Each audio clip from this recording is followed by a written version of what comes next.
সালামু আলাইকুম। প্রথমেই সবাইকে ক্লিয়ার করি যে আমি আপনার কোরআন এবং সুন্নাহর বাহিরে কোনো ভবিষ্যৎবাণী বিশ্বাস করি না।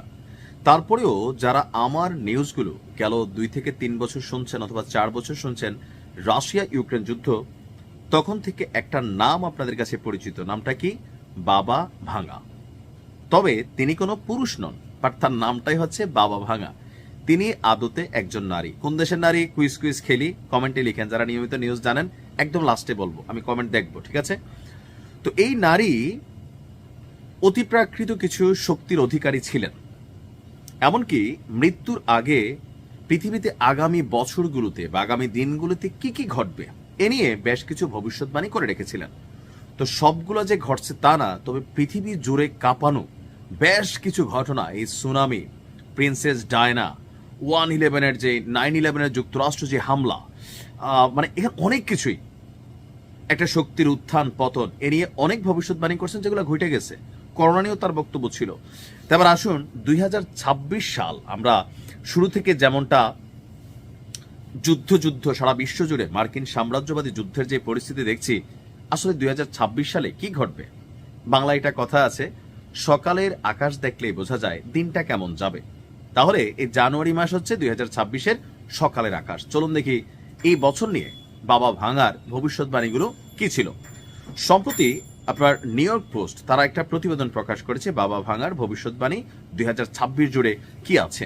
সবচেয়ে বড় দুঃসংবাদ হচ্ছে 2026 সালে তৃতীয় বিশ্বযুদ্ধ শুরুর এবং ভিন গ্রহের প্রাণীর সঙ্গে মানুষের প্রথম যোগাযোগ প্রতিষ্ঠার কথা বলা হয়েছে। তো তৃতীয় বিশ্বযুদ্ধ কি হবে নাকি হবে না? আপনি জাস্ট একটু আন্তর্জাতিক খবরগুলো যারা দেখেন, কোন জায়গাটা এখন সুস্থ আছে, স্বাভাবিক আছে, লড়াই নাই। যেখানে সর্বশেষ মিত্রতা ছিল আমেরিকা, ইউরোপীয় ইউনিয়ন, বা তাদের মধ্যে একটা টিম ওয়ার্ক ছিল, তাই না? তো সেই টিম ওয়ার্কটাও এখন ফাটল ধরেছে। ট্রাম্প যেভাবে ভেনেজুয়েলা, কিউবা, কলম্বিয়া, ডেনমার্ক, তারপর আশেপাশের রাষ্ট্রগুলোকে শাসন করছেন, তো তাদের মধ্যেই তো ওই যে ডেনমার্কের নারী প্রধানমন্ত্রী বলছে আগে গুলি করব, তারপরে প্রশ্ন যে তুমি কে। তাহলে বোঝেন বাকিরাও কিন্তু লড়াইয়ের জন্য প্রস্তুত।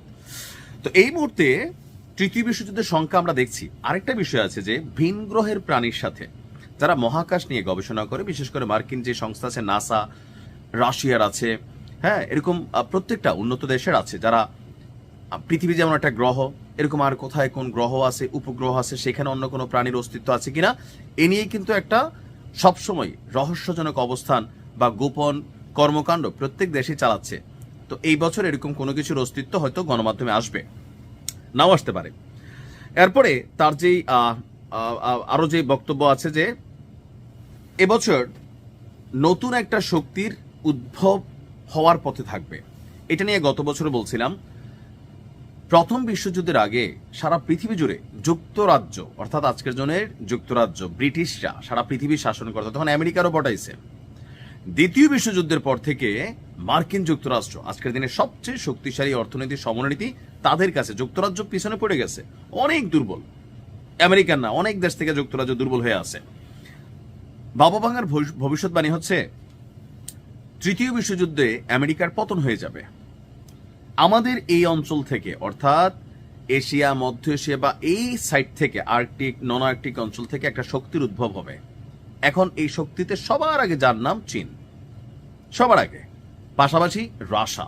তবে যেহেতু তাদের মধ্যে মিত্রতা আছে, আমার ক্যালকুলেশন, অর্থনীতি সবকিছু ঠিকঠাক থাকলে এটা চীন হবে। এখন চীনের সাথে আপনি দেখেন বিশ্বজুড়ে চীনের আধিপত্য, তাদের ব্যবসা বাণিজ্য, তাদের সব দিক থেকে তারা কিন্তু একটা সেটেলমেন্ট আছে। আর আমেরিকা চীনের মধ্যে সম্পর্কের জায়গাটা খুবই খারাপ। তো বাবা ভাঙা সম্পর্কে একটু তথ্য দিয়ে শেষ করছি।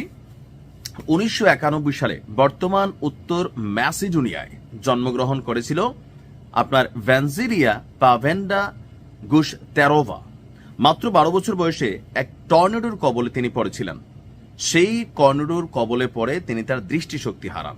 ভক্তদের মতে সেখান থেকেই তার ভবিষ্যৎ দেখার একটা ক্ষমতা কাজ করছিল। মানে ওই সময় সে যা বলতো ম্যাক্সিমামে সত্য হইতো, আর যার কারণে ভবিষ্যৎ দুনিয়া নিয়েও সে অনেক বক্তব্য দিয়ে গেছে। বাট এগুলা ঘটতেও পারে, নাও ঘটতে পারে, কিন্তু কোরআন সুন্নাতে যা আছে তা ঘটবে, ঘটবেই, নিশ্চিত ঘটবেই। আল্লাহ পৃথিবীকে হেফাজত করুক। আসসালামু আলাইকুম।